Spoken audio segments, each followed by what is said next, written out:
வெள்ளையர்கள் வந்த 18 19 ஆமா, அந்த காலகட்டத்திலேயே வெள்ளைய அரசாங்கம் முழுமையாக இங்கே ஆட்சி அதிகாரத்தில் அமர்வதற்கு முன்னாடியே இங்கே வந்து தமிழர்களை வந்து வேலை வாய்ப்புனா அடிமை வேலைகளுக்காக நிறைய பேரை வந்து கூட்டிட்டு போனாங்க. அதுல என்ன மாதிரி வேலைக்கு தமிழர்கள் அதிகமா எடுத்துட்டு போனாங்கன்னா, விவசாயம் சார்ந்த வேலைகளுக்கு மட்டும்தான் வந்து தமிழர்களை அதிகமா பயன்படுத்தினாங்க. ஏன் அப்படின்னா, நம்ம விவசாயம் பண்ணிட்டு இருந்தோம். ஸோ நமக்கு விவசாயத்துடைய பேசிக்ஸ் தெரியும். என்ன பண்ணணும், எப்படி பண்ணணும், என்ன செய்யணும் அப்படிங்கிற அந்த வேலையோடைய நுணுக்கம் நமக்கு தெரியும். என்ன பண்ணணுங்கிற நமக்கு தெரியும். ஸோ நமக்கு வந்து புதுசாக எஜுகேட் பண்ண வேண்டிய அவசியம் இல்லை. அந்த காட்டை அழிக்கிறதுல இருந்து ஆரம்பிச்சு அதை எல்லாமே பண்ண தெரியும், நம்மளே பண்ணிடுவோம்.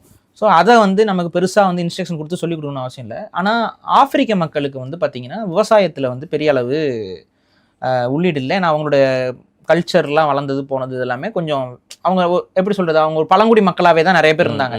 ஸோ அவங்களுக்கு வந்து விவசாயத்தை வந்து இவன் சொல்லி கொடுத்து தான் அவங்கள வந்து விவசாய கூலிகளாக மாற்ற முடியும்.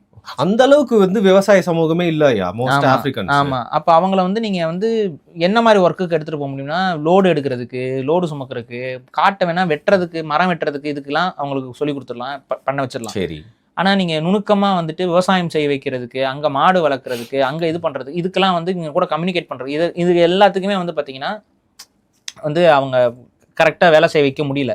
அப்போ அவங்க என்ன பண்ணுறாங்கன்னா, அதிகமாக வந்து தமிழர்களை வந்து அந்த காலகட்டத்தில் இந்த மாதிரியான விவசாயங்களுக்கு எடுத்துகிட்டு போனாங்க. இதில் மிக முக்கியமாக வந்து மடகாஸ்கர், அதுக்கப்புறம் வந்துட்டு சவுத் ஆப்பிரிக்கா, இந்த பகுதிகள், இந்த பெல்ட்டில் வந்து அதிகமாக வந்து தமிழர்கள் வந்து இருக்கிறாங்க, இன்னும் இருக்கிறாங்க.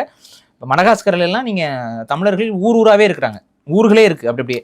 ஆனால் வந்து அவங்களுக்கு யாருக்குமே தமிழ் எழுத படிக்க தெரியவில்லை. அதுதான் நமக்கு சவுத் ஆப்பிரிக்க தமிழர்களுடைய காலம். ரெண்டாவது, நம்ம வந்து ஒரு கம்யூனிகேஷனே இல்லாமல் போயிட்டோம் அவங்களோட. இதுதான் ஒரு பெரிய பின்னடைவு நமக்கு.